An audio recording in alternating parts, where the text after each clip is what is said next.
En el estudio de los desayunos de 24 horas está Juan Aus, abogado de Terra Mater. Juan, muy buenos días, bienvenido a nuestro programa. Lo hemos invitado para poder hablar del examen universal que la Organización de las Naciones Unidas hará este próximo 1 de mayo al Ecuador, que está entre 14 países que serán analizados. Juan, muy buenos días, bienvenido a nuestro programa. ¿Cuáles son las expectativas de esta reunión?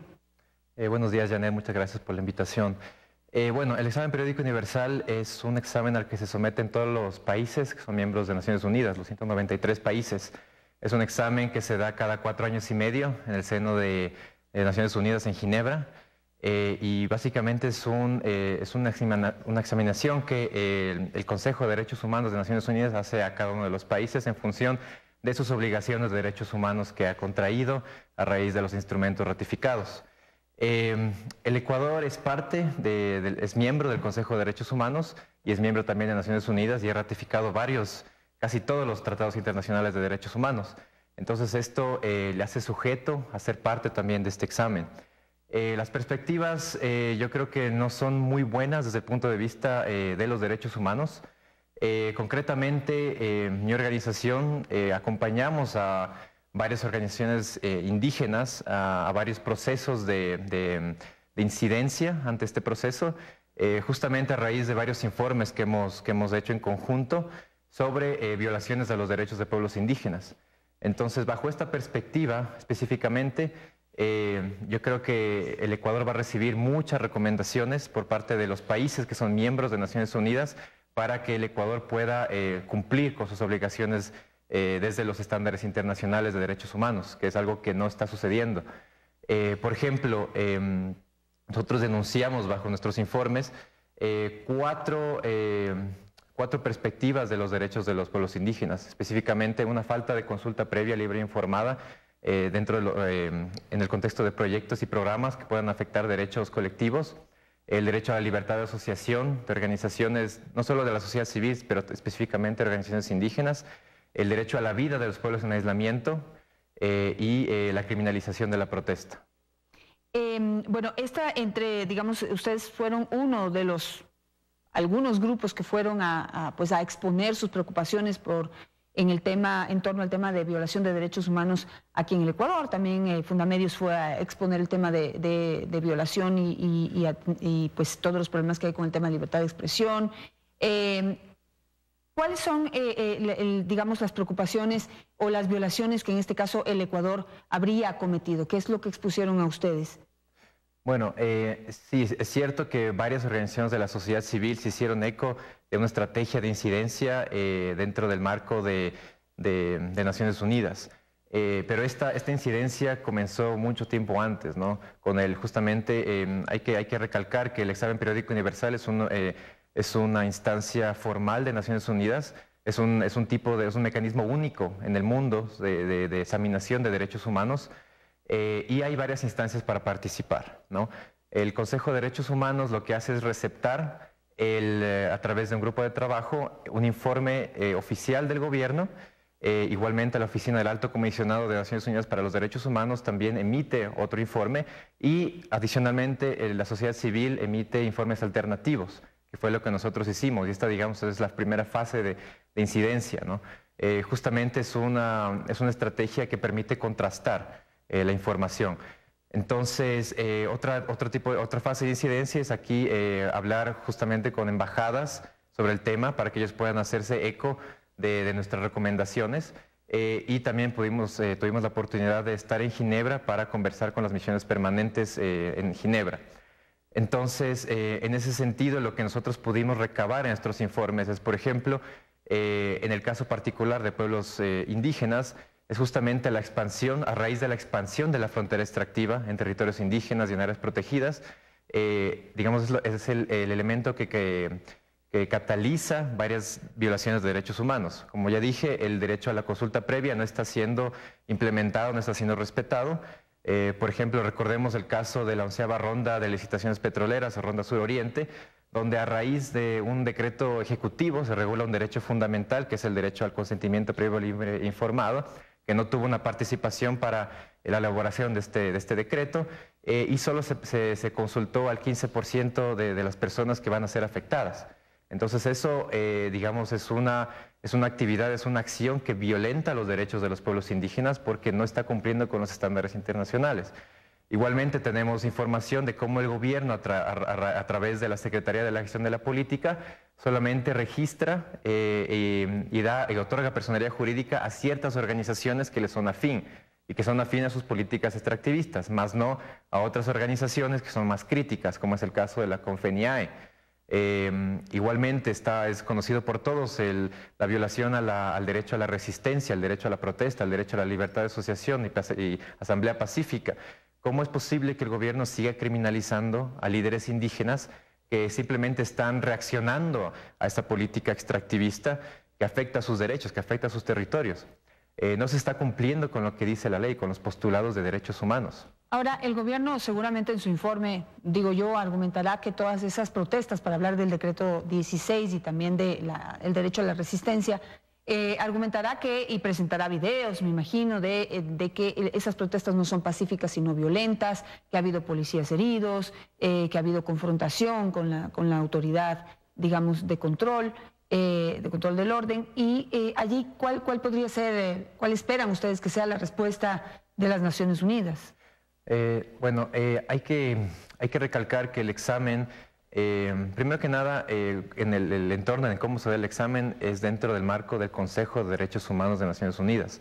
Entonces, el examen en sí mismo dura alrededor de 3 horas y todos los miembros del Consejo de Derechos Humanos, más otros miembros observadores que no son parte, pero son miembros de Naciones Unidas, pueden asistir y dar sus recomendaciones o preguntar al Estado para que elabore más en las cuestiones que se han levantado.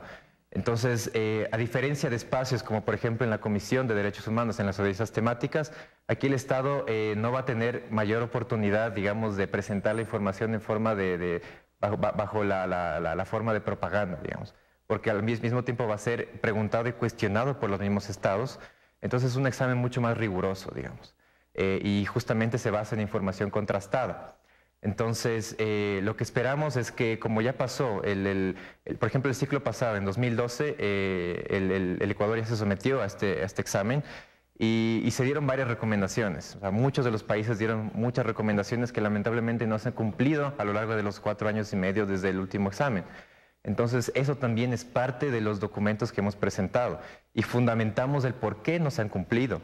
O sea, no son aseveraciones laxas, o sea, son aseveraciones que se hacen con fundamentos en base a documentos de primera mano, testimonios, pruebas que se han levantado, evidencia concreta que se ha levantado. O sea, no es información que sea inventado, sino que son cuestiones que rigurosamente hemos levantado a través de informes. ¿Puede mencionar alguno de esos incumplimientos? Es decir, desde el último examen, las recomendaciones que dio la Organización de Naciones Unidas y que el gobierno ecuatoriano no ha cumplido en estos 4 años.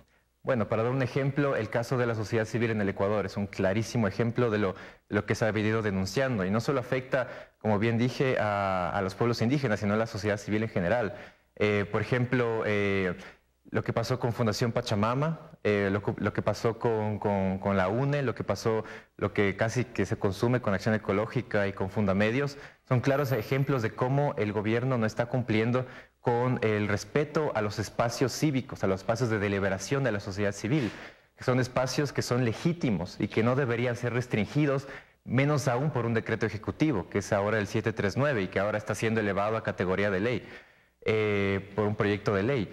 Entonces, este es un claro ejemplo. Por ejemplo, en el ciclo anterior, ya varios países recomendaron al Ecuador que la sociedad civil, que los defensores de derechos humanos se les debe asegurar la seguridad integral de su trabajo. Se les debe asegurar que no se debería coartar su derecho a expresarse, ¿no? A protestar, a discrepar, a ser críticos frente a políticas que puedan afectar derechos. Entonces, eso, por ejemplo, se hizo una recomendación anterior, de que el Estado debe respetar el espacio cívico de las organizaciones de la sociedad civil, debe propiciar un ambiente cívico en donde las organizaciones puedan realmente trabajar de forma segura. Entonces, y eso no se ha hecho. O sea, se emite este decreto ejecutivo 16, se emite el decreto 739 y ahora se está elevando a categoría de ley. O sea, son clarísimos ejemplos de cómo los estándares internacionales, que los conoce muy bien el Estado, los conoce muy bien la Cancillería, los conoce muy bien el Ministerio de Justicia, no están cumpliéndolos. Ahora, ¿por qué son válidas estas instancias si el Ecuador no les para bola? O sea, no hace caso de las recomendaciones. Ahora habrá nuevas recomendaciones y quizá el Estado ecuatoriano siga haciendo lo que considera correcto para poder frenar la acción de las organizaciones civiles. Bueno, el hecho de que el Ecuador tal vez no esté escuchando debidamente lo que dicen los organismos internacionales no quiere decir que tenemos que dejar de utilizarlos, porque son instancias que nos permiten nosotros como defensores de derechos humanos acudir, denunciar, demostrar con pruebas, con evidencia lo que está pasando en el país. Es claro que el Estado o el gobierno ecuatoriano tiene una estrategia muy fuerte digamos, de lavado de imagen en espacios internacionales, dentro del Consejo de Derechos Humanos, en Naciones Unidas, dentro del Sistema Interamericano de Derechos Humanos. Utiliza muchas de estas instancias para hacer parecer que el Ecuador es un paraíso, que el Ecuador es un gran promotor de derechos humanos, cuando las organizaciones que somos afectadas por las políticas, con las personas que somos afectadas por las políticas que violentan derechos humanos, podemos demostrar que no es así. Entonces tenemos que seguir acudiendo, tenemos que seguir siendo usuarios de estos mecanismos que están ahí creadas bajo el derecho internacional para nosotros poder utilizarlas de forma que nosotros veamos conveniente hacerlas. Más allá de afectar su propia imagen, ¿podría existir, estas recomendaciones podrían incidir de alguna manera en alguna obligación del Estado ecuatoriano de cambiar su política? Bueno, lo que hace las recomendaciones que hacen los estados son recomendaciones que se basan ya en obligaciones existentes que tiene el Ecuador bajo el derecho internacional de los derechos humanos. Entonces, lo que se hace es reiterar cuáles son esas obligaciones y cómo se deben cumplir. Entonces, es claro, o sea, incluso, o sea, si uno ve cuáles son las denuncias que hacemos de sociedad civil, uno ve que lo que se pide no solo es el cumplimiento del derecho internacional, sino de la Constitución misma, o de nuestra ley doméstica, que también es la que nosotros pedimos que se cumpla a cabalidad bajo los estándares internacionales. Entonces, claro, bajo esa perspectiva, nosotros vemos que sí es necesario que los estados, que la comunidad internacional se haga eco de lo que nosotros estamos denunciando, porque eso nos da legitimidad a nosotros para seguir haciendo este tipo de denuncias. Entonces, como defensores de derechos humanos, son herramientas a nosotros que nos permite monitorear el cumplimiento de los derechos humanos aquí en el Ecuador, monitorear si el gobierno está desviándose de sus objetivos como Estado plurinacional, como Estado que debería cumplir con sus obligaciones o no. Entonces, hay un debate ahí de que si son vinculantes o no estas recomendaciones. Desde el punto de vista de los derechos humanos sí deberían ser vinculantes, desde el punto de vista constitucional sí deberían ser vinculantes. Pues, como dije, son recomendaciones que se basan en obligaciones ya preexistentes. Entonces, claro, lo que permite es más o menos delinear ya un marco más específico de cumplimiento. Bueno, el examen universal se realizará el próximo 1 de mayo y de acuerdo a las perspectivas y al historial que usted está contando, pues simplemente es más trabajo para el presidente electo Lenín Moreno. Otro tema más pendiente que queda allí y que ojalá pues sirva esta propuesta de estirar la mano también a las organizaciones sociales para poder enderezar el camino de los derechos humanos que ha sido tan afectado en los últimos 10 años aquí en el Ecuador. Gracias, Juan. Vamos a estar muy pendientes de lo que sucede el 1 de mayo en las Naciones Unidas. Se va a transmitir en vivo esta sesión, así que todos podrán estar pendientes de lo que allí suceda.